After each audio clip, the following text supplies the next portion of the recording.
Tiap hari menahan kepahitan sama kau. Bagaimana tidak, kau pulang tengah malam, kau pergi pagi, kau pulang tengah malam, mabok lagi, kau main judi, maka matilah saja kau. Benar nggak saudara?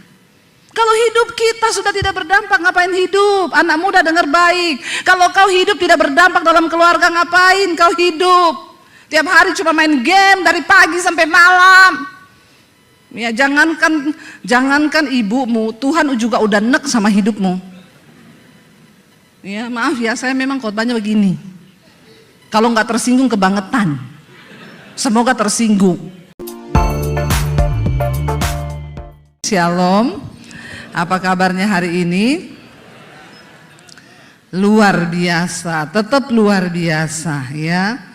Walaupun kita mendengar banyak hal-hal yang sedang terjadi. Siapa yang takut hari-hari ini? Siapa yang siap kalau sudah mau kiamat? Siapa yang belum siap kiamat? Ini selalu jemaat ini memang bikin saya bingung. Ditanya yang siapa yang mau Tuhan segera datang? Siapa yang belum mau Tuhan datang? Yang bingung angkat kaki. Tidak ada yang mau angkat tangan saudara ya. Iya Bapak Ibu, kita sedang ada di hari-hari yang banyak yang kita dengar berita-berita yang menakutkan. Ya, kalau buka berita udah perang ya, Iran ya, Israel serang ya, Iran balik menyerang Dubai, Iran serang ini di Jakarta juga, Jakarta serang Banten. Oh salah, itu kota. Jakarta serang Banten ya. Jadi hari-hari ini kalau kita mau lihat berita itu, ya rasanya banyak orang imannya ciut. Banyak yang tanya sama saya, Bu, apa yang harus kita lakukan hari-hari ini? Ya semakin cinta Tuhan. Ya, lalu ini berita begini, biarin aja berita, namanya juga berita kan. Ya, Israel hancur. Saya telepon orang yang di sana, enggak apa-apa. Ya, wartawan butuh berita. Semua orang butuh berita, media butuh berita. Makanya jangan terlalu scroll. Amin. Tiap hari kerjaannya malah dicari berita-berita itu. Imanmu itu enggak kuat. Tapi kok tiap hari mau denger yang menegangkan. Makanya banyak orang yang imannya mati. Karena iman timbul dari pendengaran akan berita. Bukan. Dulu saya pernah bawa grup ke Israel. Saya harusnya minggu depan berangkat saudara. Ya 150 orang. Tapi ya saya sih kalau nggak dilarang dari maskapai, ya saya sih tetap jalan. Tapi ya karena maskapainya yang menunda, tidak boleh berangkat dulu, ya terpaksa saya nggak berangkat dulu. Ya dulu juga saya setiap tahun 2 kali itu berangkat ke Israel. Ya waktu Iran serang berapa ratus drone bom rudal masuk ke Israel, kami berangkat ya seminggu sebelumnya. Lah saya tanya peserta gimana mau berangkat nggak? Kalau Bu Debbie berangkat, kami berangkat. Saya bilang kenapa saya jadi taruhannya ya? Ya, terus saya tanya sama suami, bagaimana ya? Ini rudal Iran masuk ratusan loh ke Israel. Saya bilang sama suami, saya minta tanda. Kalau minggu-minggu ini ada berita Iran menyerang balik Israel, Israel menyerang balik Iran, saya tidak mau berangkat. Deal begitu ya, deal. Nggak ada berita Israel serang balik Iran. Kami berangkat. Begitu di pesawat, saya buka HP nih. Ya, HP saya tetap aktif di pesawat. Ya, karena saya ada jaringan khusus.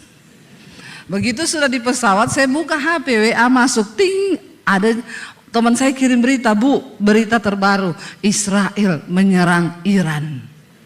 Tapi saya sudah di pesawat. Saya bilang, Tuhan, kenapa terlambat beritanya ya? Saya sudah di pesawat, nggak mungkin lompat ini. Tapi ya sudahlah, selalu prinsip saya, kalau belum saatnya mati, tidak. Kalau sudah waktunya mati, enggak usah berangkat ke Israel. Di kamar mandi juga bisa. Amin enggak? Lalu kita berangkat saudara. Tour guide saya bilang begini, Bu, ini ibu kan mau nginap di Tiberias, di depan Danau Galilea, hotel situ kita selalu. Tapi hotel ini Bu, jujur barusan buka minggu-minggu ini. Kemarin tutup, kenapa? Ada bom itu jatuh di samping hotel. Tapi saya terserah ibu, kalau ibu mau nginep, ya saya tetap di situ. Kalau ibu mau pindah juga bisa. Tapi kan itu dulu tuh, sekarang sudah aman, udah buka kan? Iya sih Bu, udah tetap di situ saja. Kalau belum waktunya mati, tidak mati. Lalu masuk ke hotel, langsung saudara kita semua di briefing sama petugas hotelnya. Dikumpul semua peserta. Dalam waktu 1 menit kalau dengar alarm harus langsung ke bunker di bawah tanah. Tidak boleh pakai lift, harus lewat tangga darurat. Nah pada waktu itu ada kayaknya 3 atau 4 opa-opa yang tuli. Semua dengar, opa-opa itu enggak dengar. Semua oke. Begitu jalan ke kamar, suami saya bilang, "Say, itu opa-opa tadi enggak dengar loh." Saya bilang, "Enggak apa-apa, malah aman." Aman mereka kalau enggak dengar. Benar saudara, bangun pagi, saya lagi di kamar mandi setengah 7 pagi, alarm bunyi. Wah kacau, suami saya sudah di luar, sudah selesai mandi. Dia teriak sama saya, "Say, alarm." Saya bilang, "Saya dengar." Terus suami saya tanya, "Jadi bagaimana ini?" Saya bilang, "Kalau kamu mau lari silahkan lari." Kira-kira suami kalau istrimu bilang begitu kau lari enggak? Hah, bapak-bapak? Saya mau tanya nih bapak-bapak Surabaya di sini nih. Nah, kalau engkau di luar kamar mandi, istrimu di kamar mandi, alarm bunyi, terus kau tanya, "Saya gimana, lari apa enggak?" Terus istrimu bilang, "Lari aja kau. Tinggalin saya." Kira-kira bapak-bapak lari atau tidak? Jawab jujur bapak-bapak. Tatap mata saya. Bapak-bapak lari atau tidak? Kenapa tidak lari? Takut istri atau karena cinta istri? Nah, ada 2 ini pertanyaannya lagi. Tetap tinggal karena cinta istri atau takut istri? Oh, takut istri kata bapak. Bapak jujur sekali bapak ya. Berani kalau ya berani macam-macam. Jadi saya juga memang menguji kesetiaan suami saya. Saya bilang lari aja saya masih lama ini. Saya keluar, dia enggak lari. Coba kalau lari. Berani kau lari, langsung sampai Indonesia talak 3. Ya berarti itu namanya sehidup semati, 1 hidup 1 mati. Enggak boleh begitu. Akhirnya saudara saya tuh telepon sama tour guide saya orang Israel. "Kamu di mana?" "Saya di bunker Abuni." Saya bilang dia, "Kamu masih takut juga sama alarm? Kalian tuh kan udah tiap hari perang. Saya aja nggak takut." Dia bilang, "Masalahnya tadi saya cek di Google. Ini bukan alarm perang, tapi alarm gempa bumi." Kalau perang saya sudah tidak takut, tapi kalau gempa bumi saya takut. Saya bilang, puji Tuhan, kita di Indonesia tiap hari gempa bumi, bahkan tanpa alarm. Sudah goyang-goyang nggak bisa lari, pasrah saja tuh. Di Indonesia ini tanpa alarm gempa bumi, di sana ada alarmnya, ada gempa bumi, kita enggak tahu udah roboh aja, berarti sudah ajalnya. Indonesia ini negara beriman saudara, ya bener nggak? Ya, pesawat jatuh sudah waktunya toh. Pokoknya semua sudah waktu Tuhan. Bagus negara kita ini sangat beriman. Lalu saya bilang sama suami saya bilang, itu opa-opa bagaimana ya? Saya bilang, kau lihat ya, mereka itu hidupnya aman, sentosa. Karena mereka tidak mendengar. Kita pergi ke restoran nih, mau sarapan. Mereka itu opa-opa. Cuma mereka di situ yang lagi ngopi. Saya bilang sama suami, coba kau tanya. Suami saya tanya, "Pak, tadi dengar alarm?" "Hah? Tadi dengar alarm?" "Hah?" Saya pergi, "Bapak tadi dengar alarm enggak? Alarm bunyi." "Enggak." Puji Tuhan. Ngopi mereka santai. Yang dengar alarm sudah tunggang langgang di tangga darurat, lari ke bunker. Kalau jatuh malah geger otak loh.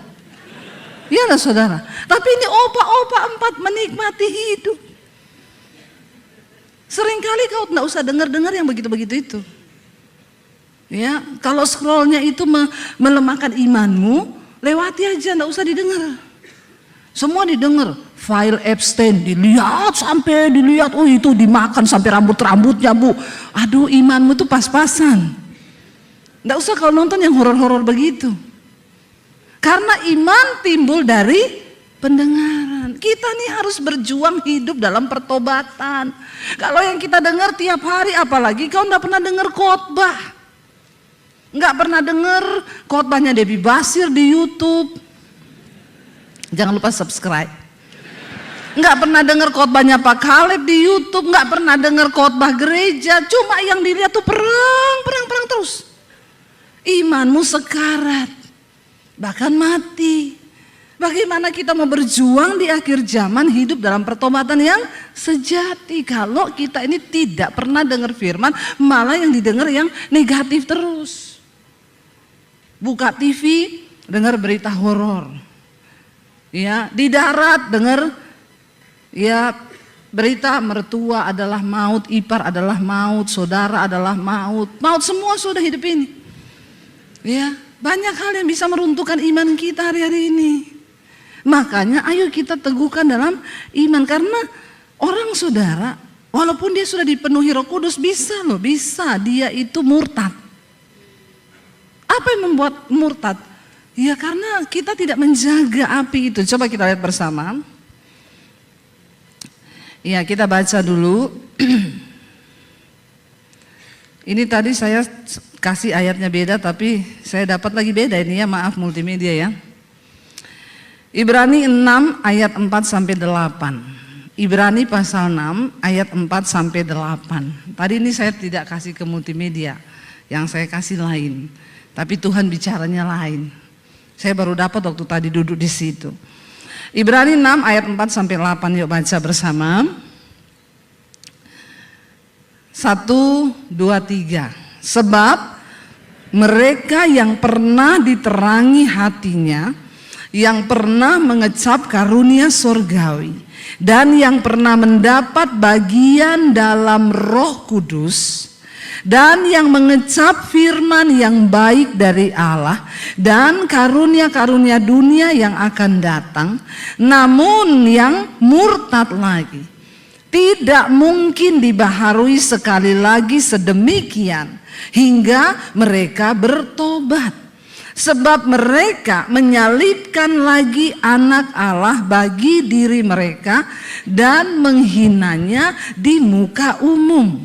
Sebab tanah yang menghisap air hujan yang sering turun ke atasnya dan yang menghasilkan tumbuh-tumbuhan yang berguna bagi mereka yang mengerjakannya menerima berkat dari Allah. Tetapi jikalau tanah itu menghasilkan semak duri dan rumput duri, tidaklah ia berguna dan sudah dekat pada kutuk yang berakhir dengan pembakaran. Hidup kita, hati kita diibaratkan seperti tanah. Firman Tuhan itu melambangkan air. Ayat ini berkata, kalau tanah yang terus mengisap air hujan yang sering turun ke atasnya, yang menghasilkan tumbuh-tumbuhan yang berguna bagi mereka yang mengerjakannya, itu menerima berkat dari Allah. Tanah itu diberkati Tuhan karena dia menghasilkan sesuatu yang berguna bagi orang banyak. Tetapi jika tanah itu menghasilkan semak duri dan rumput duri, tidaklah ia berguna dan sudah dekat pada kutuk yang akan berakhir dengan pembakaran. Ya. Hidup kita, hati kita itu ibarat tanah. Kita ini tiap hari dengar firman. Yang disiram ini firman Tuhan, saudara. Dan harusnya firman yang masuk dalam hati kita ini bertumbuh dan menghasilkan buah. Kalau hidup kita menghasilkan buah dan hidup kita berdampak bagi orang lain, maka Tuhan akan memberkati. Tapi kalau hidup kita tidak berbuah, tidak berdampak, tidak membawa berkat bagi orang lain, maka sudah dekat dengan kutuk dan berakhir pada pembakaran, yaitu kebinasaan kekal. Coba kita bertanya pada diri kita sebelum kiamat. Sudahkah hidup kita ini berdampak? Sudahkah pertobatan kita ini berdampak? Orang yang hidupnya berbuah itu pasti berdampak. Coba bapak-bapak kau pulang nanti tanya sama istrimu, aku ini hidupku ini selama ini berdampak enggak? Ya, jujur loh ngomong. Kalau istrimu bilang, berdampak, dampak buruk. Aku ini tiap hari menahan kepahitan sama kau. Bagaimana tidak, kau pulang tengah malam, kau pergi pagi, kau pulang tengah malam, mabok lagi, kau main judi, maka matilah saja kau. Benar enggak saudara? Kalau hidup kita sudah tidak berdampak, ngapain hidup? Anak muda dengar baik. Kalau kau hidup tidak berdampak dalam keluarga, ngapain kau hidup? Tiap hari cuma main game dari pagi sampai malam. Ya jangankan ibumu, Tuhan juga udah nek sama hidupmu. Ya maaf ya, saya memang khotbahnya begini. Kalau nggak tersinggung kebangetan. Semoga tersinggung. Ya memang orang Kristen harus disinggung. Ya, kalau hidupmu dari pagi cuma main game, tidak. Coba anak muda, tolong kau renungkan hari ini hidupmu tuh berdampak nggak di rumah? Ya, atau mamamu lebih senang, aku ini sebenarnya senang anakku ini mau dititip di mana ya? Karena sudah tidak berdampak. Tiap bangun pagi lihat HP, dari sini pindah ke sana, pindah ke situ, buka TV. Ngapain kau hidup? Ya, hidup tuh berdampak, amin. Berdampak apa kek? Bangun pagi bantu cuci piring atau nyapu atau apa kek, setidaknya bisa dilihat mata gitu. Saya bingung orang-orang sekarang ini hidup sudah tidak berdampak, pede lagi. Bener nggak saudara? Ya, pede. Bikin status. Semua akan indah pada waktunya. Kau ini kelamaan tidur. Bangun kau, bangun. Kayak racun. Ya, jangan begitu. Hidup ini harus berdampak. Pertobatan yang sejati itu membawa hidup kita ini berdampak. Sehingga hidupmu bisa dinikmati oleh banyak orang. Dan Tuhan akan memberkati. Untuk memberkati orang juga Tuhan harus ada alasan. Kalau nggak ada alasan kau diberkati, buat apa? Ya, buat apa saudara? Ayo kita dengar firman, resapi di hatimu supaya firman itu tumbuh. Kalau firman itu tumbuh, menghasilkan buah. Pertobatan yang sejati itu berbuah saudara hidupnya. Menghasilkan buah, bisa dinikmati oleh orang. Sehingga kalau kita datang orang senang, kalau ada dia aku senang loh. Senang aja gitu. Jangan kau datang orang, nek ada dia, pasti pinjam duit. Bertobat ya. Hari-hari ini dunia ini sedang gelap dan dunia membutuhkan kita ini sebagai orang-orang yang hidup berdampak. Menjadi duta-duta Kristus lewat hidup kita. Ya. Kita bisa menjadi orang yang memberkati banyak orang. Kalau enggak dari uang, ya jadilah berkat dalam hal yang lain. Di jalan yang sabar. Amin. Ya. Karena ngeri sekarang saudara. Kita baca berita, anak 12 tahun bunuh mamahnya. Mamahnya loh dibunuh. Lagi tidur ditikam pakai pisau, mati pendarahan. Kenapa? Tersinggung tiap hari dimarahin mamanya, main game terus. Ini setan bekerja luar biasa hari ini. Ya, banyak sekali. Ya, kemarin juga saya lihat di Bekasi, satu keluarga dibunuh sama anak nomor 2-nya remaja. Dia tersinggung, mamanya sering marahin dia dan katanya dia dibedain sama kakaknya. Ya ini kan orang-orang, dan semua saudara ketika ditanya, kenapa kamu nekat bunuh mamamu, anak 12 tahun perempuan? Dia bilang, saya terinspirasi dari game online. Jadi ini setan sekarang, dia nggak kerja dengan hal-hal yang menakutkan. Handphone yang kau pegang itu setan itu. Setan, anak-anak muda hati-hati. Waktumu dicuri setan, tiap hari habis waktumu tuh scroll terus. Ya, main game terus hidupnya berdampak apa? Ibu-ibu, nanti pulang tanya sama suamimu, "Pak, aku ini hidup berdampak gak buat kau?" Ya, supaya kau dengar juga dari suamimu. Saya ini sangat berdampak, saya tidak boleh pergi lama-lama, suami saya nyariin saya. Ya, biar cuma pergi seharian sama siapa, saya udah belum pulang, kangen. Berarti kan aku berdampak. Amin. Jangan sampai aku pergi dulu ya mau nginep 3 hari. Kenapa enggak seminggu, say? Nah, itu berarti kau juga berdampak buruk. Ya, kita ini hidup harus berdampak. Suami istri saling tanya. Ya. Jangan cuma tanya, "Pak, kalau misalnya nih ada istri yang tanya, "Pak, saya ini kan sekarang hidup ya. Misalnya nih aku mati nih. Terus kau kawin lagi. Terus di surga nanti kau pilih saya atau istri barumu?" Suaminya stres ditanyain begitu. Dia bilang, "Jawab." Suaminya bilang, "Kan kau belum mati. Ini seumpama saya mati, kau kawin lagi. Terus nanti di surga kau pilih aku atau istri barumu?" Suaminya bilang, "Saya pilih di neraka aja." Dia sudah bayangkan ketemu 2 istri di surga. Ini baru 2 istri nih, ya. Makanya banyak yang pilih sama bidadari. Jangan ya, Dek ya. Jangan, saudara. Biarlah hidup kita ini berdampak. Ada istri yang bilang sama suaminya gini, "Pak, kalau kau mati aku juga mau ikut mati." Suaminya stres. "Aduh, bukan cuma di dunia saya ini, di sorga pun dia mau ikut lagi."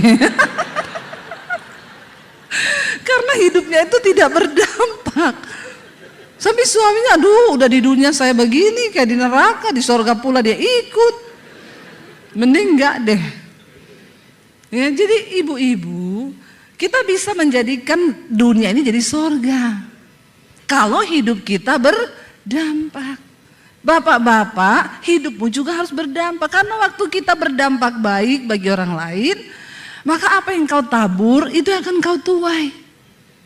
Jangan cuma sibuk tuntut suamimu berubah, jangan cuma sibuk tuntut istrimu berubah, tapi kita dulu yang harus berubah. Dulu kan saya sama suami begitu, baru nikah. Layani dia, bikin kopi, bikin sarapan, bikin ini. Begitu sudah punya anak 1-2, ndak ada pembantu. Bulan madu mulai hilang. Oh, urus anak sendiri tanpa pembantu. Ya. Baru nikah masih bulan madu terus, produksi madu terus kan, manis terus tiap hari. "Sayang, mau kopi?" "Sayang, mau roti?" Madu semua begitu. Anak 2 lahir, nggak ada pembantu, keuangan menipis. Madu hilang, yang tersisa tinggal lebah. Ya toh? Kalau madu hilang yang tersisa apa? Lebah. Apalagi kalau kayak saya ini lebah hutan. Sekali entuk mati. Ya. Jadi keadaan bisa merubah orang ternyata. Saya yang tadinya ramah masih bulan madu toh, wah menipis, saudara. Ya, madunya habis, urus anak sendiri, nggak ada pembantu. Ya, saldo juga kurang. Iya kan, saldo kurang itu kan menyebabkan kemacetan. Ya, di jalan tol baca nggak itu tulisannya? Saldo kurang menyebabkan kemacetan. Jadi yang muda-muda kalau mau nikah pastikan saldonya ada, supaya tidak macet rumah tanggamu. Kau pikir itu token listrik bunyinya lagu dangdut? Tidak. Ya, jadi tolong dipikir. Jadi saudara akhirnya mulai berkurang nih. Saya sudah bertobat, sudah jadi pengkhotbah, sudah. Tapi ketika keadaan susah, capek, lemah, nggak ada duit, ternyata manusia lama bisa balik. Dan itu tadi madu jadi lebah.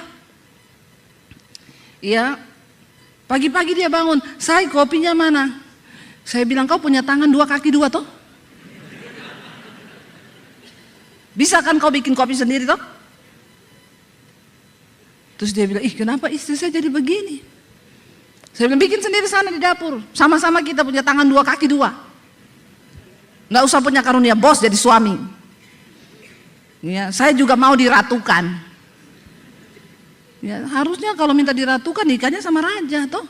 Jangan nikah sama yang saldo kurang. Kalau kau nggak siap jadi babu. Iya enggak? Ya, jadi saya waktu itu saudara bisa ternyata pertobatan terkikis karena keadaan. Ya, sana di dapur bikin sendiri. Suami saya ke dapur, dia tanya, ini gula yang mana? Di toples yang tulisnya garam.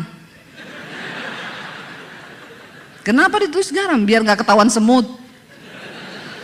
Kan kayak bapak-bapak itu, Wanto ditulis Wanti, ditulis Wanto di HP. Santi ditulis Santo, biar nggak ketahuan istri toh. Bertobat. Ya, suami saya itu sabar, ndak bisa marah.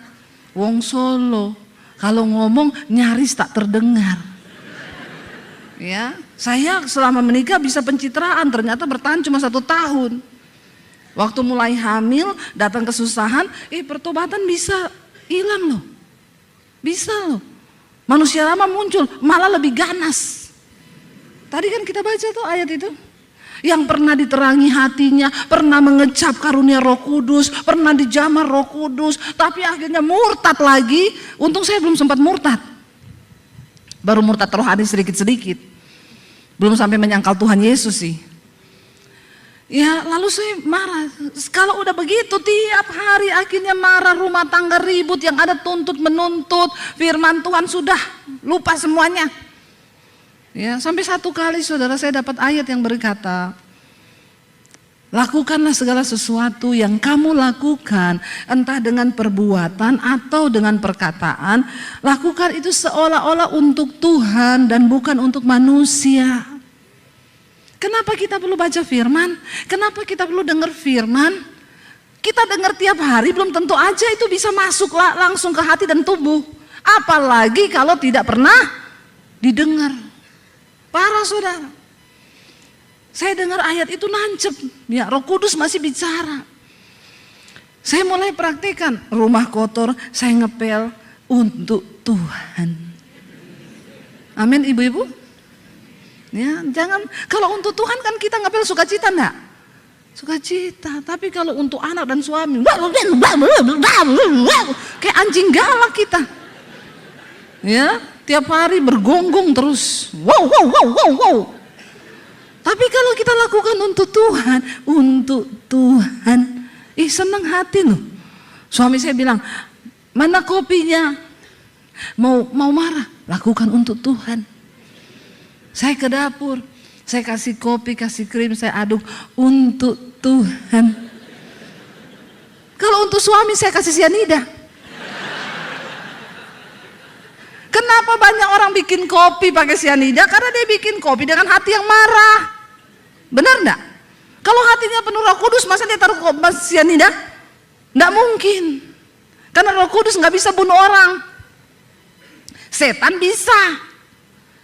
Ya, bapak-bapak jauhkan sianida dari rumah. Apalagi sekarang lakban itu saya takut. Soalnya sekarang Indonesia ini ngeri, ditemukan mayat dengan mulut di lakban. Lakban semua sekarang. Jadi saya kalau lihat lakban di rumah, jauh-jauh itu lakban tuh, ya, sembunyi di tempat yang terasingkan. Ngeri Indonesia sekarang, motifnya tuh aneh-aneh loh. Ya, lakban bisa bunuh orang sekarang ternyata. Bisa kita berubah, bisa. Ya, tinggal kita nih mau terus hidup dalam pertobatan atau tidak. Mau dengar Roh Kudus firman atau mau dengar daging kita. Jadi saya saudara, waktu dia minta kopi saya untuk Tuhan. Nggak bisa marah kalau untuk Tuhan. Amin. Saya kasih sama suami. Lama-lama saya mulai berubah. Enggak, saya lakukan untuk Tuhan. Mandiin anak untuk Tuhan, untuk Tuhan. Kalau enggak dulu biru-biru. Ya. Sekarang saudara makin kesini tuh orang sakit jiwa makin banyak loh. Makanya saya tanya-tanya anak-anak muda sekarang cewek pada nggak mau nikah. Indonesia angka pernikahan turun loh, banyak. Mulai terjadi kayak di luar negeri juga. Saya tanya, kamu kenapa nggak mau nikah? Takut bu, lihat sekarang berita suami selingkuh semua. Ya, lihat pembunuhan, ngapain? Nanti kita jadi sakit jiwa, belum nikah aja sudah sakit jiwa. Iya loh, ngeri sekarang loh. Apalagi pesan-pesan yang ada di sosial media sekarang, pesan-pesan yang menyesatkan. Lu ngapain bertahan dengan laki-laki yang begitu? Nanti lu jadi sakit jiwa, mending cerai. Hari-hari ini dunia menuntut kita mengasihani diri, mencintai diri. Padahal Alkitab bilang kita harus belajar mencintai orang lain seperti kita mencintai diri sendiri. Bertentangan. Makanya tingkat perceraian naik, tingkat pernikahan turun. Di Indonesia sekarang orang takut nikah. Karena berita bagaimana perselingkuhan terjadi. Aneh-aneh saudara kalau lihat berita sekarang. Kita perlu mendengar firman Tuhan. Makanya baca firman supaya pertobatan kita tuh terjaga di dalam Tuhan. Kita bertobat setiap hari, setiap menit, setiap detik. Waktu saya mulai lakukan firman Tuhan, satu saat suami saya datang, bikinin saya kopi. Saya mau kopi enggak? Tumben. Dia mulai berubah juga. Apa yang perlu aku bantu? Nyuci, nyapu, ngepel, jemur, nyetrika. Zaman-zaman kita susah dulu nih. Dia mulai berubah. Karena apa yang kau tabur itu yang akan engkau tuai. Kalau kau cuma sibuk tuntut suamimu berubah dan kau tidak berubah, percuma. Kau tuntut istrimu berubah, kau tidak berubah, percuma. Keteladanan kita itu akan mendatangkan berkat waktu kita belajar melakukan firman. Karena ayat ini bilang seperti tanah dikatakan di sana yang menerima menghisap air hujan yang sering turun ke atasnya. Kalau tiap hari firman turun ke hati kita terus dan kita ambil firman itu masuk dalam hati kita, dia akan menghasilkan tumbuh-tumbuhan yang berguna bagi mereka yang mengerjakannya, menerima berkat dari Allah. Semakin diberkati hidup kita. Kalau ada orang yang hidupnya tidak diberkati, jadi Kristen, begitu terus nggak pernah berubah, ada yang salah saudara. Kau pasti nggak hidup dalam pertobatan yang sejati. Karena firman Tuhan bilang, bukan tanganku yang kurang panjang untuk menolongmu, tapi dosamu, kejahatanmu itu yang menjadi penghalang berkat Tuhan tercurah. Saya sudah melihat orang yang bertobat, yang mau belajar sungguh-sungguh bertobat dan hidup dalam firman Tuhan, hidup berubah, nasib juga ikut berubah. Karena perubahan nasib itu mengikuti perubahan karakter. Amin. Waktu karakter kita berubah, hidup kita berubah, maka nasib juga berubah. Karena Tuhan yang memberkati. Tapi sebaliknya orang yang pernah mengecap dikatakan, mereka yang pernah diterangi hatinya, pernah mengecap karunia surgawi, pernah mendapat bagian dalam Roh Kudus. Mereka yang mengecap firman yang baik dari Allah serta punya karunia-karunia akan dunia yang akan datang. Namun mereka murtad lagi, tidak mungkin. Ini yang namanya, Alkitab bilang dosa yang tak terampuni, menghujat Roh Kudus. Orang yang murtad begini, dia menghujat Roh Kudus. Tiap hari Roh Kudus suruh dia tobat, dia nggak tobat-tobat. Itu dosa yang tidak terampuni. Hari ini kau marah sama istri, Roh Kudus bilang jangan marah sama istrimu, berdamai. Percuma. Kau ikuti terus keinginan dagingmu. Makanya ayat itu bilang ada satu dosa yang tidak diampuni. Dosa menghujat Roh Kudus pasti binasa. Apa yang bisa buat kita bertobat? Roh Kudus. Waktu kau baca firman, Roh Kudus kasih kita kuasa. Asal kau buka hati dan berkata, Tuhan aku mau. Roh Kudus tolong aku mau melakukan firman ini. Orang-orang yang merokok, berapa banyak yang masih merokok di sini? Jangan angkat tangan. Saya baptis ulang kau, saya rendam 15 menit. Supaya kau buka mata di rumah Bapa di sorga. Lebih baik tubuhnya binasa tapi jiwanya selamat. Ya. Jangan bilang gak bisa Bu, saya gak bisa stop rokok karena kau mencoba dengan kekuatanmu. Tapi coba kau berdoa minta Roh Kudus aku mau. Ubahkan aku mau stop rokok. Banyak kok kesaksian orang yang berdoa besok sudah gak pengen lagi loh. Tapi kalau kau ikuti keinginan dagingmu terus silakan. Masih tanya lagi, emang orang Kristen dilarang merokok? Di mana ayatnya Bu Pendeta? Saya jawab di Alkitab tidak ada, di pom bensin banyak. Kau baca sana dilarang merokok gede sekali. Apa hubungannya Bu Pendeta? Kau sedangkan di pom bensin tidak diterima, apalagi di sorga. Di pom bensin saja kau tidak layak masuk, apalagi di sorga. Amin apa amin? Bertobat, ya, bertobat, minta Roh Kudus. Tadi Pak Kaleb bilang, iya pertobatan itu tiap hari. Bukan satu kali toh waktu engkau terima Yesus sudah selesai. Oh pasti selamat, kasih karunia, kan Tuhan sudah mati dari dahulu, sekarang, bahkan sampai dosaku selama-lamanya. Kau kira darah Yesus itu apa? Terus kau main-main terus. Derajatmu sudah diangkat nih jadi anak, kenapa kau jadi budak lagi? Saudara kalau angkat anak dari kotor di pinggir jalan, ya, dia pemulung kotor, miskin, saudara angkat bawa ke rumah. Saudara cukupi, saudara kasih baju. Besok dia udah pulang lagi, sudah ada di got lagi. Dia duduk di situ lagi. Saudara ambil lagi. Saudara pulang lagi. Besok dia pergi lagi di situ. Saudara bosan nggak? Lama-lama. Ya udahlah, biarin dia, berarti lebih cocok tinggal di situ tuh. Kalau engkau sudah derajatmu diangkat, tapi kau terus melakukan dosa, engkau jadi budak lagi, budak lagi, budak lagi. Ya lama-lama silakanlah Tuhan bilang. Makanya di sini dikatakan, maka dia tidak mungkin dibaharui sekali lagi sedemikian hingga bertobat, sebab mereka menyalibkan lagi anak Allah bagi diri mereka dan menghinanya di muka umum. Jangan bermain-main dengan dosa, saudara. Mari kita sungguh-sungguh hidup dalam pertobatan yang sejati. Ya, padahal tadi sudah mengecap, sudah mendapat bagian dalam Roh Kudus. Biar kau bahasa rohmu sampai di langit ke-7, tiap kali berdoa sampai malaikat keriting dengernya.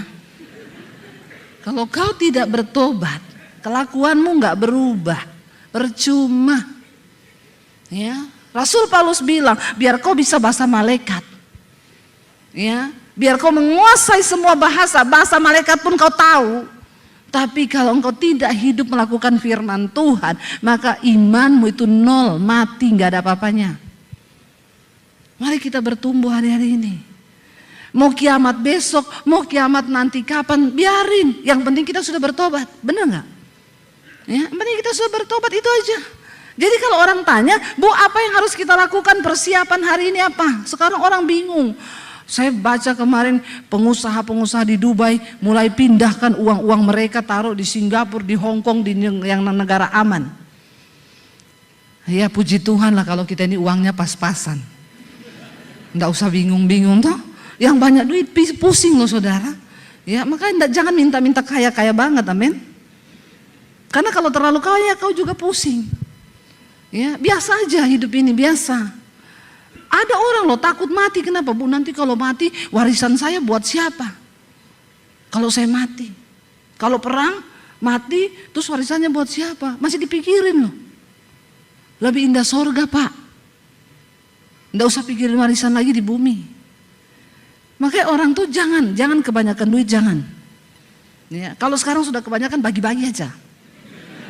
Amin enggak? Yang amin ini yang nggak ada duit. Yang pengen dibagi. Yang ada duit enggak amin dia. Enggak amin yang ada duit. Saudara, mari kita nih bertobat, ya. Mau kiamat kapan? Oke, nanti malam, besok oke. Kenapa? Aku siap Tuhan. Karena aku sudah hidup dalam pertobatan. Kita akan memperoleh kekekalan. Ya, lebih indah surga daripada dunia, saudara. Enggak percaya? Hah? Mau rasa?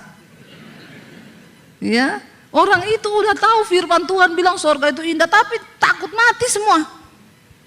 Ya, makanya dia bikin lagu, Tuhan peluk aku sebentar saja, karena kalau lama mati. Makanya dia bilang sebentar saja Tuhan, jangan lama. Kalau lama pindah alam, Yerusalem baru. Ya, hidup ini, ya kalau saudara percaya firman Tuhan, saya ini pernah ketemu orang yang sudah mati beberapa kali, mereka cerita di sana tuh enak banget Bu, dan disuruh pulang nggak mau pulang. Saya juga dulu pernah saudara tidur nyenyak banget siang-siang. Terus ada suara yang bilang begini, kalau kau tidur terus kau mati loh. Tapi saya rasanya enggak mau bangun karena enak banget. Tapi saya harus bangun karena saya pikir nanti saya mati suami saya kawin lagi, bangun saya. Bangun. Maksudnya anak saya masih kecil-kecil, dia kawin lagi, dapat istri, waduh ya sekejam ibu kota. Saya enggak mau saudara, jadi saya bangun lagi saya. Tapi orang memang yang pernah mati itu, dia disuruh pulang, kesaksian mereka enggak mau mereka pulang. Tuhan saya mau di sini aja, indah, saya enggak mau. Tuhan bilang belum waktunya, pulang kau pulang. Saya bingung yang di Surabaya nih masih betah semua di dunia ini. Ya, enggak ada yang pengen Tuhan cepat datang. Jadi kalau orang tanya, Bu Debbie kita harus ngapain ya, melihat keadaan zaman begini ini mau ngapain? Bertobat, bertobat. Cuma itu jawaban saya, bertobat, hidup dalam pertobatan. Mau Tuhan datang nanti malam, mau besok, mau lusa, terserah, bagian kita hidup dalam pertobatan, mengejar perkenanan Tuhan. Di dalam Alkitab janji Tuhan itu begitu banyak saudara ya. Janji akan pemulihan, janji akan penyertaan, janji akan kesembuhan, itu sudah ada dalam Alkitab. Tetapi di sini dikatakan dengan jelas Tuhan itu tidak lalai. Siapa yang mengajari Tuhan? Ya, Ayub berkata, siapa yang dapat mengajari dia? Dia yang menciptakan segala sesuatunya. Tuhan tidak pernah lalai menepati janjinya, sekalipun ada orang yang seringkali menganggap Tuhan itu lalai. Saudara pernah nggak menganggap Tuhan itu lalai? Jangan buru-buru jawab, sok tahu deh ya. Jangan buru-buru jawab, tapi renungkan dulu ya, renungkan dulu. Nggak usah langsung cepet-cepet. Saudara pernah nggak menganggap Tuhan itu lalai? Yang pernah angkat tangan, mulai terbuka ini ya. Yang pernah menganggap Tuhan lalai, angkat tangan. Saya pernah. Saya pernah menganggap Tuhan itu lalai. Saudara di sini semua enggak pernah? Kalau saudara nggak pernah anggap Tuhan lalai, pulang aja. Saudara semua sudah penghuni sorga. Saya mengaku, saya pernah mengaku Tuhan itu lalai. Saya pernah menganggap. Alkitab berkata Tuhan nggak pernah lalai. Sekalipun banyak orang yang sering menganggap dia lalai. Ya, contoh, bagaimana kita menganggap Tuhan itu lalai? Saya tuh banyak dapat telepon, banyak dapat ya WA, banyak orang konseling, Bu. Ya, suami saya begini-begini, rumah tangga saya begini-begini, bisnis saya begini-begini. Saya bilang berdoa. Jawabannya apa? Saya sudah berdoa puluhan tahun. Buktinya apa? Saya sudah cari Tuhan. Saya sudah melayani. Saya sudah bayar persembahan. Saya sudah perpuluhan. Kalau kita menyatakan semua kebenaran kita, halo, berarti itu kita anggap siapa yang lalai? Jawab. Amin. Ya, pernah nggak kita menganggap Tuhan lalai? Sering. Ya, dulu ketika saya dalam penderitaan, saya bilang sama suami saya, "Say, Tuhan itu ada apa enggak?" Itu lebih parah lagi. Kalau Tuhan itu ada, kenapa kita begini sampai sekarang? Kayaknya kebenaran itu nggak pernah muncul. Kita menderita terus, kita coba hidup benar tapi kita menderita. Itu saudara nggak nganggap Tuhan lalai dengan begitu? Kita seringkali menganggap Tuhan itu lalai. Aku sudah berdoa loh, aku sudah begini, aku sudah begini, aku sudah begini, tapi apa hidupku? Walaupun itu saudara tidak terbersit ngomong dari mulutmu, hanya terbersit di dalam hatimu. Pernah saudara terbersit begitu? Jawab jujur. Sering. Nggak usah ngomong pernah, jawab aja sering. Iya enggak? Ya, saya tuh heran Bu, anak saya. Ya, sekarang dia memberontak, dia pacaran dengan orang yang tidak seiman. Saya tegur, dia marah. Padahal Bu, kurang apa saya Bu? Ya, saya tuh sudah berdoa buat dia, saya kasih firman, saya tiap hari menyerahkan dia ke dalam tangan Tuhan. Tapi kenyataannya, berapa banyak kali saudara kita tuh merasa bahwa memang seringkali tidak terlontar dari mulut kita, tapi dari sikap kita. Kenapa ada orang menganggap Tuhan lalai? Karena yang terjadi dalam hidup kita tidak sesuai dengan ekspektasi kita. Ya Pak ya? Orang itu menganggap Tuhan lalai karena dia berpikir, ya yang saya pikirin itu nggak gitu. Ya saya banyak menerima hari-hari ini, Bu. Saya itu dengar khotbahnya Ibu ya, saya berusaha berubah, Bu. Saya berbisnis nggak pakai cara-cara lama, saya ikuti firman Tuhan loh, Bu. Tapi kenyataannya, Bu, saya menghadapi masalah ini. Kalau saya pakai cara lama saya yang tidak sesuai firman, itu cepat selesainya, Bu. Tapi karena saya mau nurut sama firman, makanya nggak selesai-selesai. Ya, kalau ada orang berkata begitu, berarti dia berpikir apa? Ya Tuhan itu berarti janjinya nggak benar. Kenapa itu bisa terjadi? Karena kita semua punya ekspektasi, kita itu semua punya keinginan, dan kalau keinginan itu tidak terjadi sesuai yang kita mau, maka kita menganggap bahwa Tuhan itu lalai. Tuhan lalai.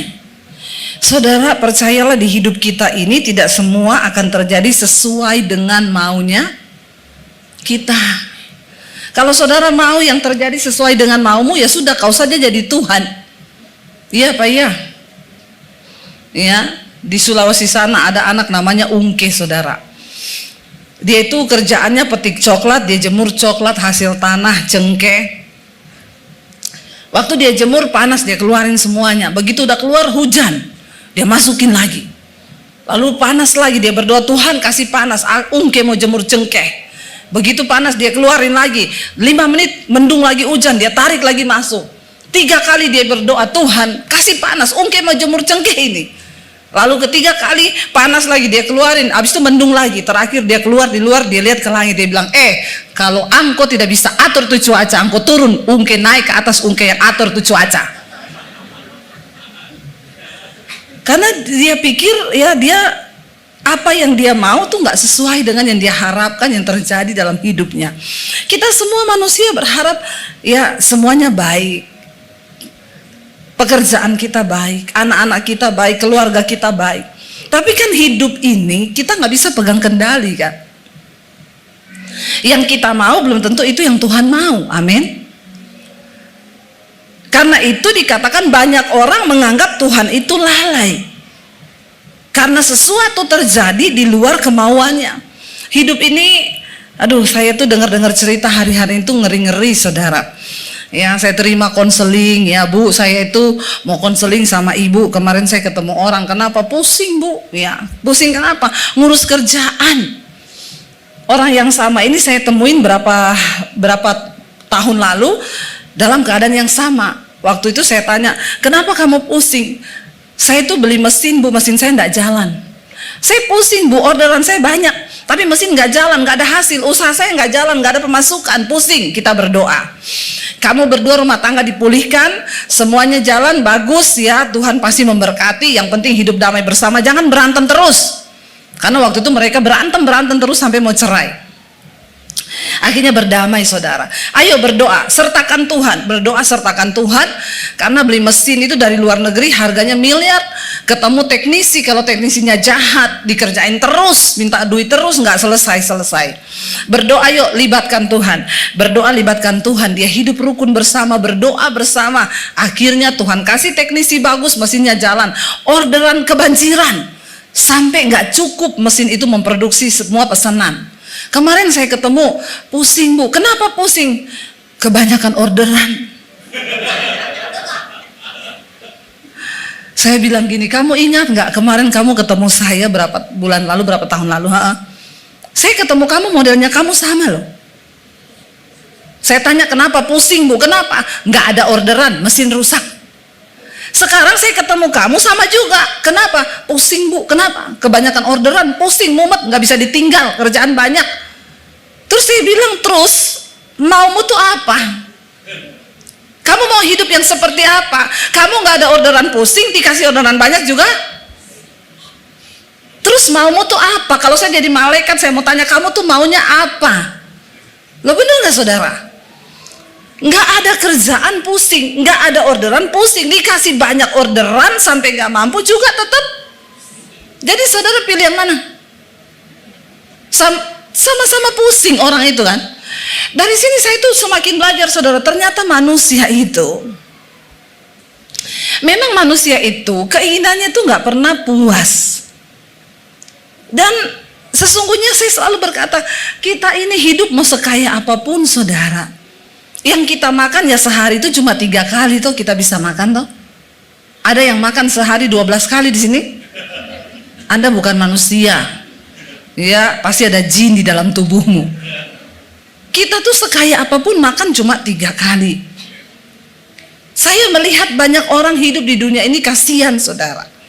Ya, mereka bekerja siang sampai malam, uangnya aja di rekening puluhan miliar, tapi mereka tuh nggak bahagia. Lalu apa sih arti hidup ini? Sampai banyak yang menuduh Tuhan itu lalai. Dikasih berkat pusing, nggak dikasih berkat juga pusing. Ya, makanya Alkitab berkata ada orang itu yang aku melihat sebuah kesia-siaan di bawah matahari ini, orang yang diberikan Tuhan harta tapi tidak diberi kuasa untuk menikmatinya. Ini orang yang hidup di bawah kutuk saudara. Mari kita percaya bahwa Tuhan itu ya dia menepati janjinya, tetapi banyak orang menganggapnya sebagai sebuah kelalaian. Tetapi dikatakan ia sabar terhadap kamu. Kalau Tuhan tidak sabar, maka sudah mati kita ini semua, benar nggak? Ya, setiap hari ada aja tuntutannya sama Tuhan. Makanya Bapak Ibu, kita ini datang ke gereja malam ini, kita datang, kita mau cari Tuhan, kita ketemu Tuhan.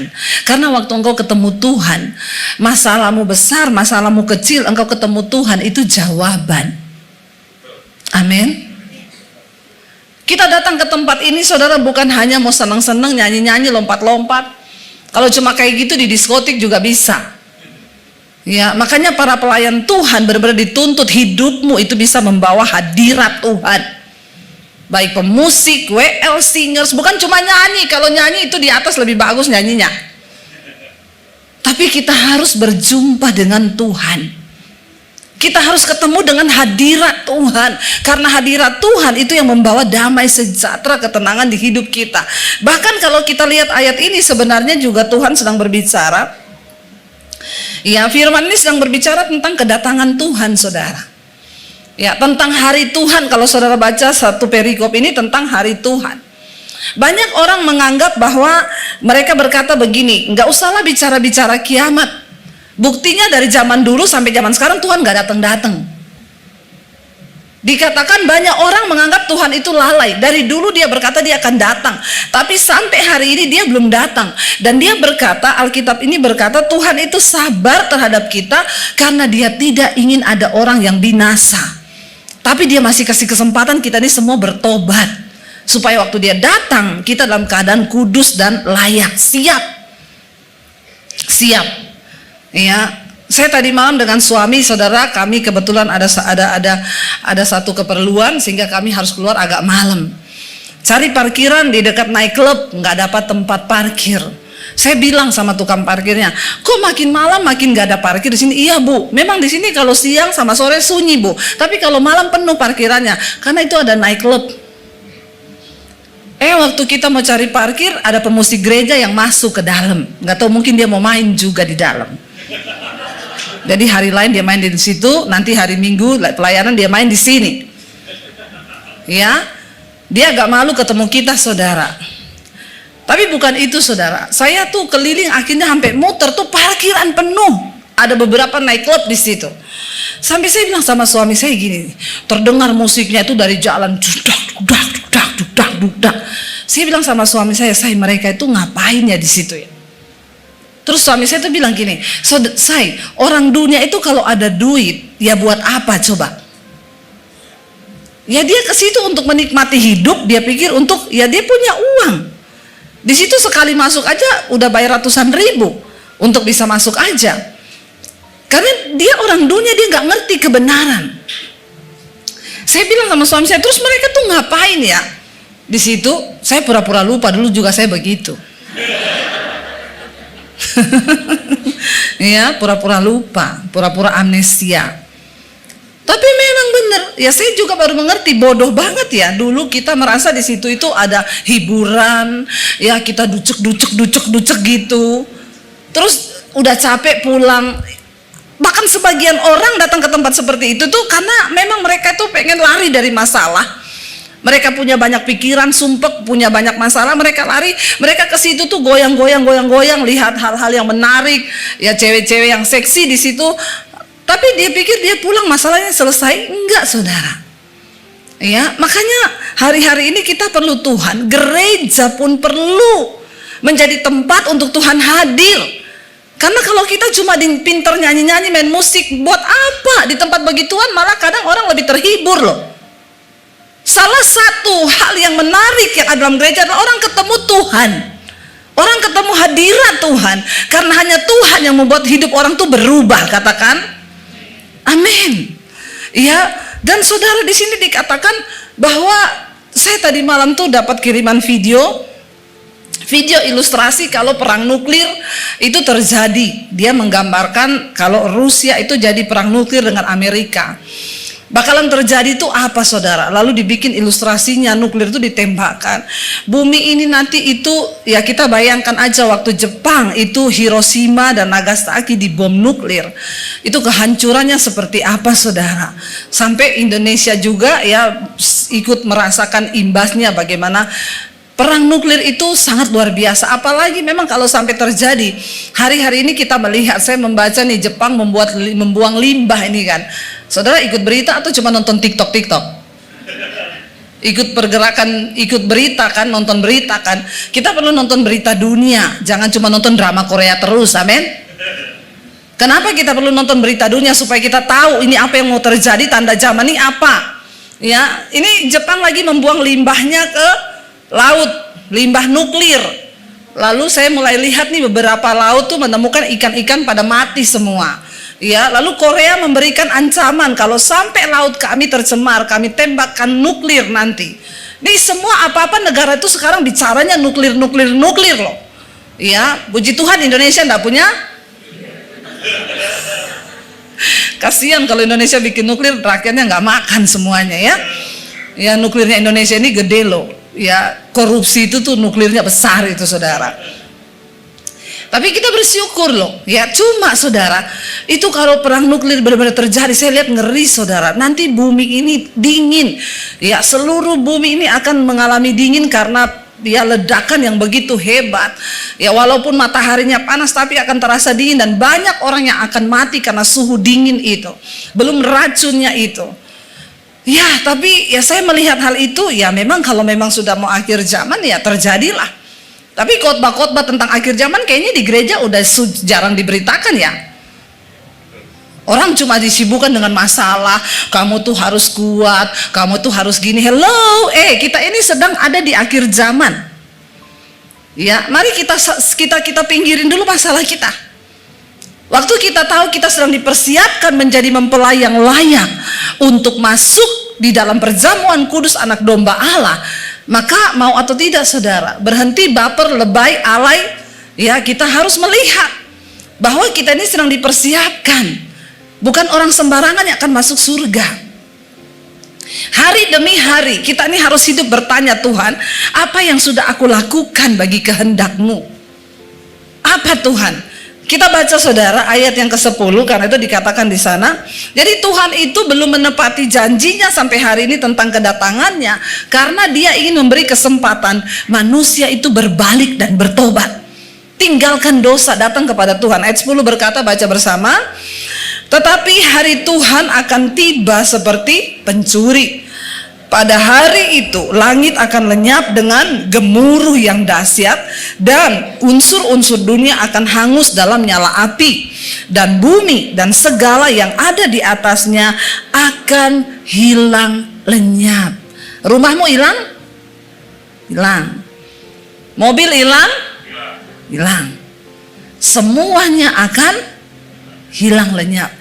Perhatikan dikatakan, tetapi hari Tuhan akan tiba seperti pencuri. Kemarin di Palu terjadi gempa 6,3 skala Richter.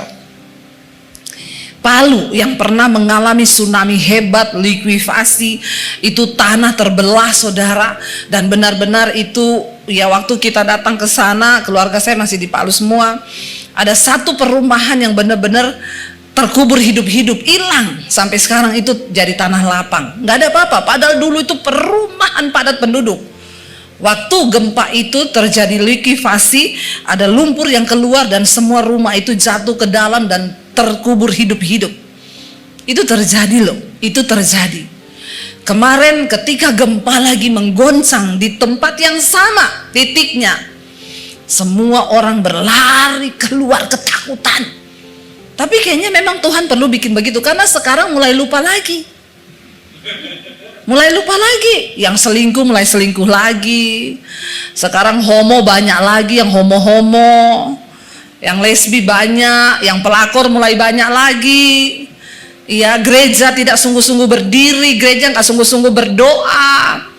Ya, gereja itu hanya jadi nggak tahu apa sekarang. Ya perlu, Tuhan itu bikin begitu perlu untuk ingetin lagi. Ya, adik saya telepon, gimana aman? Ya gimana aman ya, kita lari keluar dari rumah, itu loteng bunyinya krok krok krok krok krok krok. Dan yang mereka ingat langsung, waduh peristiwa itu. Mayat bergelimpangan, orang hilang saudara karena ditelan bumi. Alkitab bilang tuh belum ada apa-apanya. Ya, belum ada apa-apanya. Hari Tuhan akan datang seperti pencuri, ya. Kalau seperti pencuri dikatakan itu berarti nggak ada satu orang pun yang tahu. Nggak ada pencuri datang ngomong-ngomong, nanti malam saya mau datang ke rumahmu ya, mau ngapa? Mau nyuri. Nggak ada. Namanya pencuri itu datang diem. Ya tiba-tiba dia datang, nggak ada yang kasih tahu dia datang. Pada hari itu langit akan lenyap dalam gemuruh yang dahsyat, dan unsur-unsur dunia akan hangus dalam nyala api. Ini yang tulis Alkitab loh, bukan saya. Saudara, kalau dikatakan bahwa pada hari itu langit akan lenyap, gemuruh yang dahsyat, unsur dunia akan hangus dalam nyala api, kira-kira itu pemandangan yang seperti apa? Wow, itu menakutkan sekali. Menakutkan sekali. Ya, langit lenyap, tiba-tiba gemuruh yang hebat turun, dan dunia ini akan hangus dalam nyala api. Ya, dan bumi dan segala yang ada di atasnya akan hilang lenyap. Ya, bayangkan saudara kalau itu terjadi. Saya hanya pengen kita bangun dari tidur. Ingat, kita harus sungguh-sungguh mempersiapkan hidup kita menjelang kedatangan Tuhan. Ayat yang ke-11 dikatakan di sana, baca bersama ayat yang ke-11. Apa respon kita? Ayat 11 berkata 1, 2, 3. Jadi jika segala sesuatu ini akan hancur secara demikian, apa? Betapa suci dan salehnya kamu harus hidup. Respon kita untuk menyambut kedatangan Tuhan akhir zaman di depan mata, ya semua itu akan hancur dengan cara demikian. Betapa suci dan salehnya kamu harus hidup.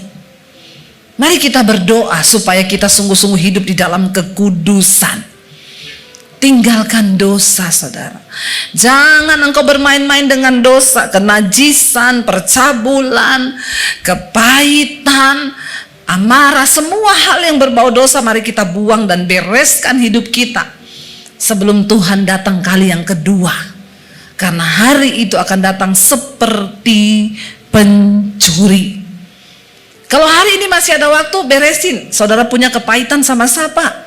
Beresin. Kita berdoa sungguh-sungguh, minta sama Tuhan, lawatan Tuhan turun atas hidup kita. Semua akan hancur dengan cara yang demikian. Betapa suci dan salehnya kamu harus hidup. Jangan lagi bermain-main dengan Tuhan. Sudah cukup saudara bertanya hari ini, Tuhan apa yang sudah aku lakukan untuk kerajaan-Mu? Apakah aku ini hanya hidup sekedar hidup bagi diriku sendiri? Aku mau berlari Tuhan, menggenapi semua apa yang Tuhan mau untuk aku lakukan. Kita semua terpanggil hari-hari ini Bapak Ibu. Mari jangan cuma duduk datang jadi jemaat yang bikin panas kursi gereja, lalu nggak ada hidup kita dampak apa-apa. Mari kita buka mata. Saya hari-hari ini digerakkan Tuhan untuk ingetin jemaat. Ingetin tentang kedatangan Tuhan yang sudah mendekat. Karena hari-hari ini khotbah-khotbah tentang kedatangan Tuhan, tentang kekudusan sudah hampir hilang di dalam gereja. Kita sibuk dengan permasalahan, kita sibuk dengan apa yang iblis tipu hari-hari ini. Penderitaan, persoalan, padahal kita lupa ada begitu banyak hal besar yang harus kita lakukan menjelang hari Tuhan yang mendekat. Ayo kita berlomba Bapak Ibu. Ya, setidaknya siapa yang ada di sampingmu hari ini, keluargamu, anakmu, saudaramu, engkau bisa kirim firman lewat WA kepada anak-anakmu. Ya, kasih tahu kebenaran firman. Sampaikan. Hari-hari ini saya banyak melayani orang-orang Kristen, anak-anak yang mereka hancur dalam keluarga, orang tua yang sudah tidak ada harapan. Bu, saya udah angkat tangan dengan anak saya, Bu. Saya nggak bisa apa-apa, saya kerasin dia mau bunuh diri, saya lembutin dia pergi tidur sama pacarnya laki-laki. Saya ini sudah bingung mau ngapain. Ini terjadi, saudara. Dan kita lihat nih akhir zaman, iblis menipu begitu banyak manusia. Ya, dan kita ini harus berdiri di atas kebenaran firman Tuhan. Ya, saya tuh melihat orang-orang pergi ke night club, ya saya tuh cuma melihat Tuhan, betapa banyak yang akan binasa. Mereka mencari penghiburan itu di luar Tuhan. Tapi mungkin mereka minggu ke gereja, saudara, karena saya lihat tampang-tampangnya tampang-tampang orang Kristen. Cuma saya nggak tanya aja. Iya, saudara, saya bilang mas suami, kayaknya mereka tuh tanpa orang pemain musik gereja aja masuk, mungkin dia main di dalam.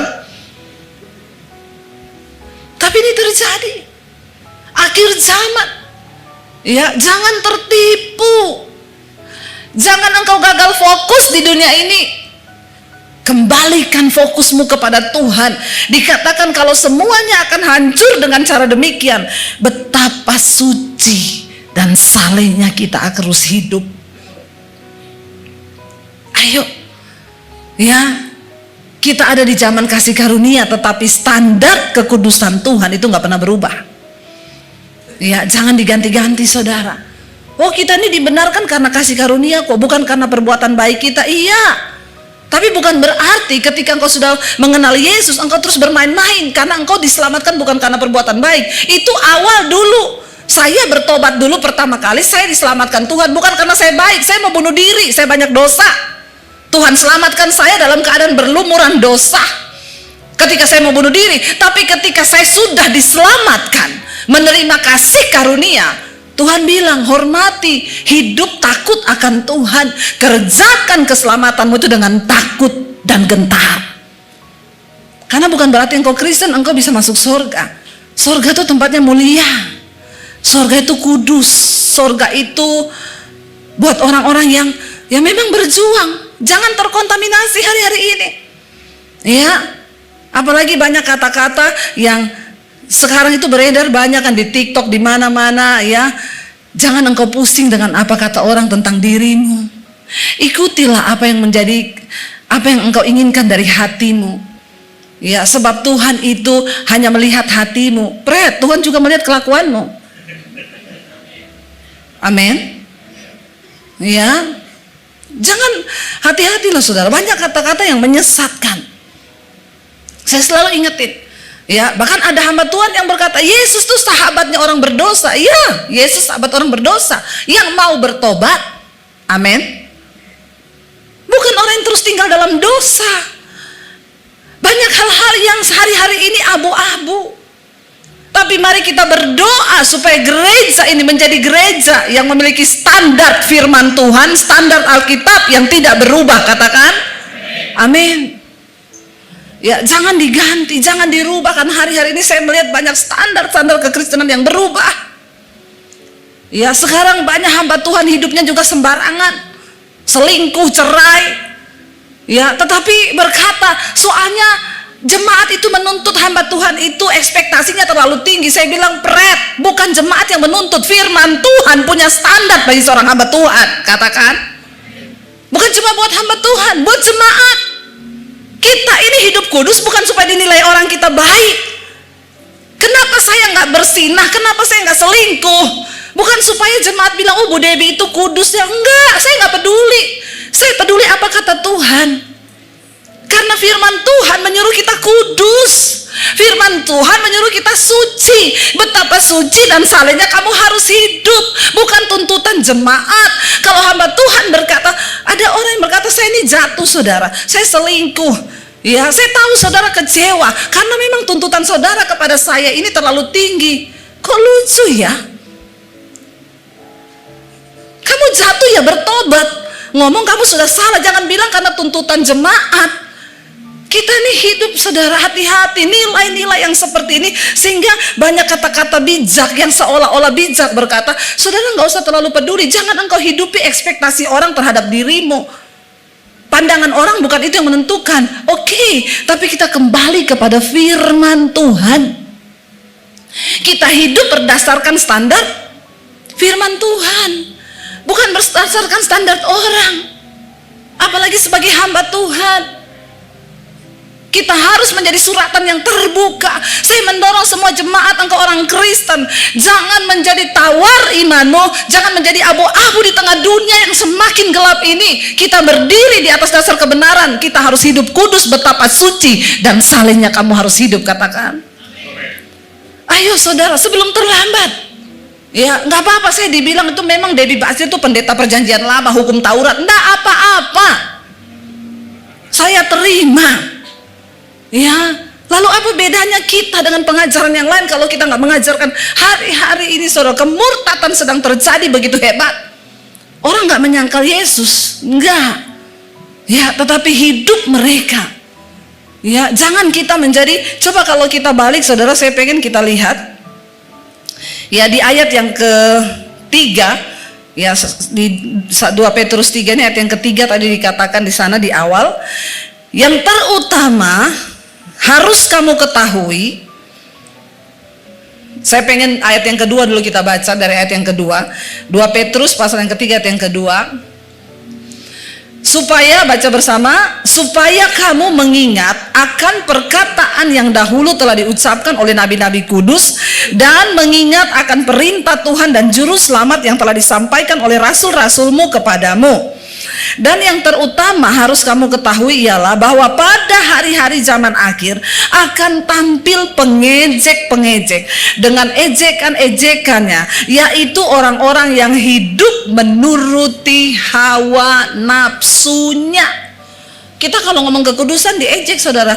Awas, nabi lewat, orang kudus lewat. Saudara nggak merokok diejek. Tapi enggak apa-apa. Apa yang menjadi tanda bahwa mereka itu pengejek-pengejek akhir zaman? Mereka hidup menuruti hawa nafsu. Ya, itu saudara, hidup menuruti hawa nafsu. Ya, katanya Kristen, bersinah jalan terus. Ya, rokok jalan terus, mabok jalan terus, dugem jalan terus, hawa nafsu terus yang diikuti. Itu tanda-tandanya pengejek akhir zaman. Mereka mengikuti hawa nafsunya. Ya, dengan ejekan-ejekannya orang-orang yang hidup menuruti hawa nafsu. Kita sebagai anak Tuhan, mari kita berdiri saudara. Ya, sungguh-sungguh dalam kebenaran. Saya cuma mau ngomong ini.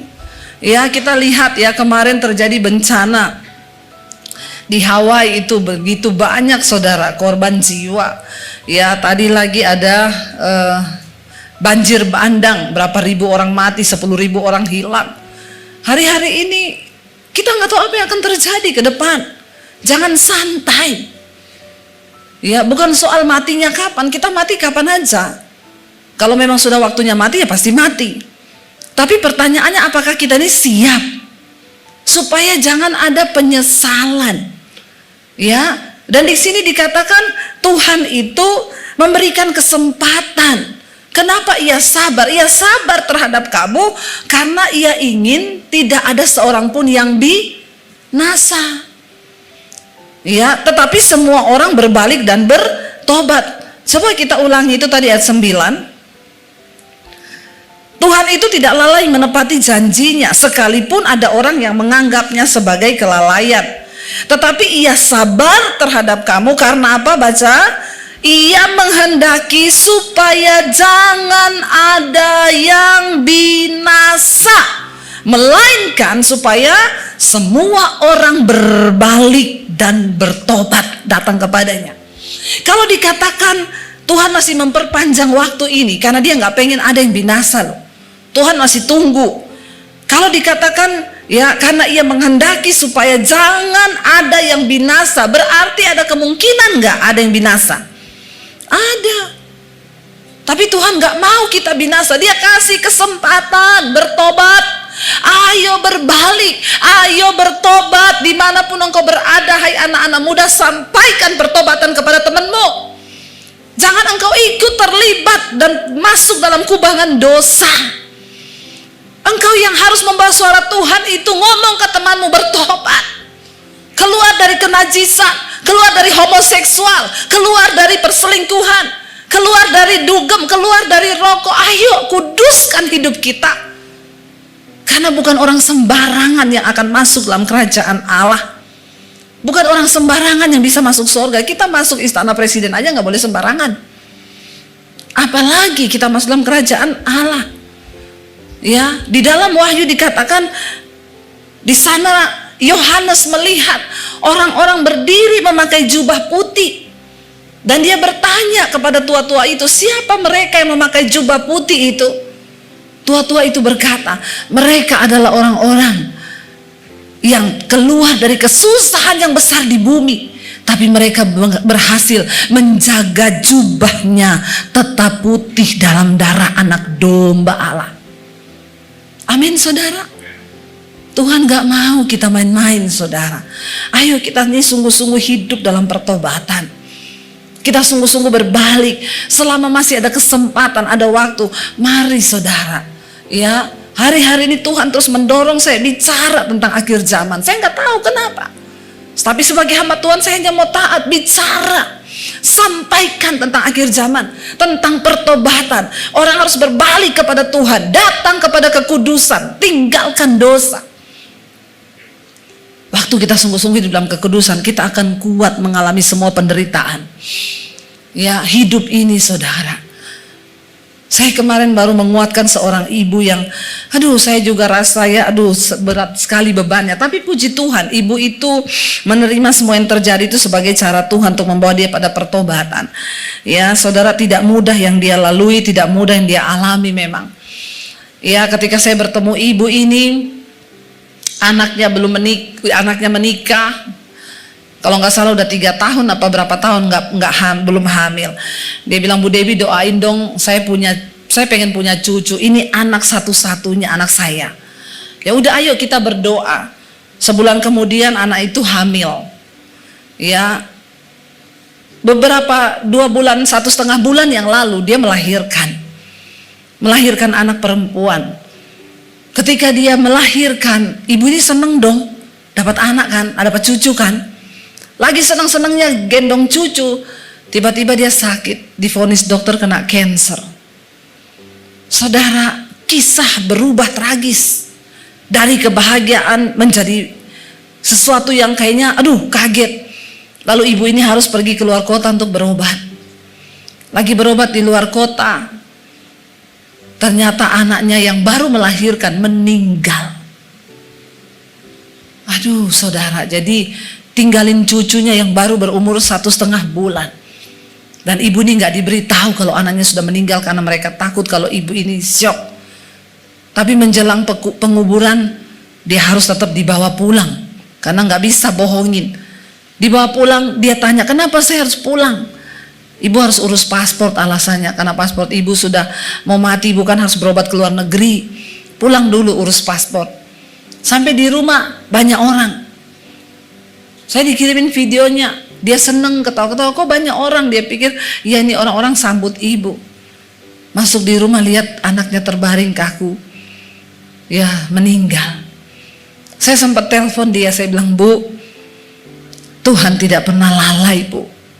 Dia nangis bercucuran air mata. Iya Bu Dewi, Tuhan gak pernah salah. Tuhan baik ya Bu. Iya Tuhan baik Bu. Saya harus makin sungguh-sungguh lagi dengan Tuhan Bu. Saya mau bertobat, sungguh-sungguh dekat dengan Tuhan. Wow, saya mendengar dia bilang begitu.